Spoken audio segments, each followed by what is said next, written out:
Bonjour à toutes et à tous. Nous avons une très bonne nouvelle pour tous ceux qui désirent apprendre l'anglais. Tout d'abord, je me présente. Je suis José Yaoubi, votre formateur en anglais. Si vous êtes intéressé par cette bonne nouvelle, n'hésitez pas à vous abonner sur notre fameuse chaîne YouTube sur laquelle nous faisons ces vidéos. Maintenant, nous allons commencer le cours proprement dit.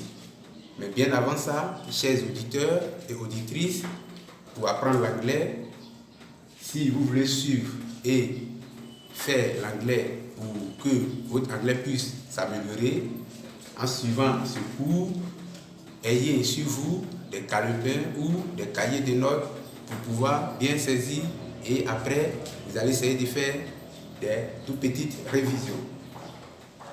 On passe au tableau avec des cas pratiques. Nous avons au tableau deux verbes. To play, c'est le verbe jouer en français.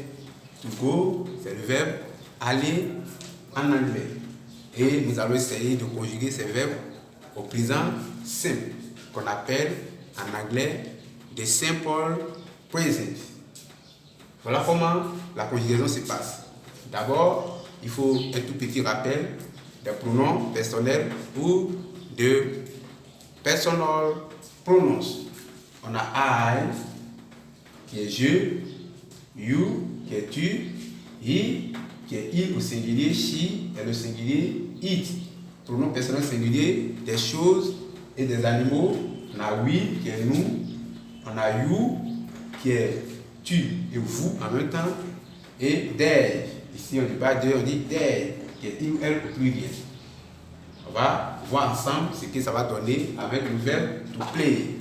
On dit to play, ça c'est l'infinitif. Voilà, quand il y a tout devant un verbe en anglais, c'est que le verbe est à l'infinitif. Pour conjuguer aussi les différents pronoms personnels que nous avons vus tout à l'heure et on ajoute la base du verbe. On dit I play, you play, he, she, it plays. Attention, on a souligné ici. En anglais, aux personnes du singulier, le verbe prend S. Voilà. On a we play, même chose, comme au début, you play, they play. Quand on compare un peu ça avec le français, on voit que ici, c'est un peu aisé, sauf à la troisième personne du singulier où on met S. Voilà. Donc, ici, à la troisième personne du singulier, on prend un exemple, on dit Ali plays football. Plays, le sort. Mais si c'est au pluriel, les enfants jouent au ballon, on va dire the children play, tout court.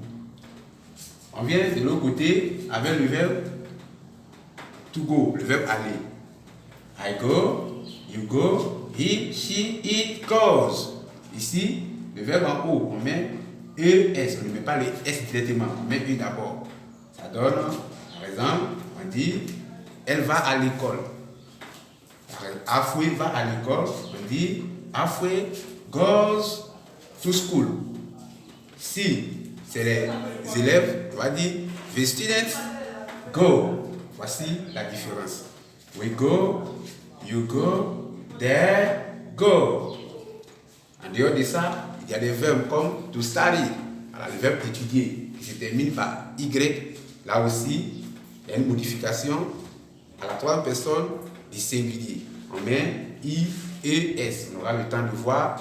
Et les verbes de modalité, des modal verbs, les verbes de modalité qui ne changent pratiquement pas, quel que soit le temps. On va revenir sur ces choses dans une prochaine vidéo. Si on fait le résumé, on a le verbe to play, to go, voici les différentes conjugaisons. J'espère que le message, vous avez pu saisir le message et vous avez pris des notes. On attend vos suggestions, vos commentaires, vos questions. Si vous avez des préoccupations en anglais, envoyez-les, on va essayer de les analyser ensemble. Merci de m'avoir suivi. Je vous souhaite une bonne fin d'année. Que Dieu pourvoie à vos différents besoins et que Dieu veille sur vos différentes familles et que nous puissions tous rentrer avec une santé de fer en 2020 pour que nous puissions tous assister à l'émergence de la Côte d'Ivoire. Merci. Bye bye.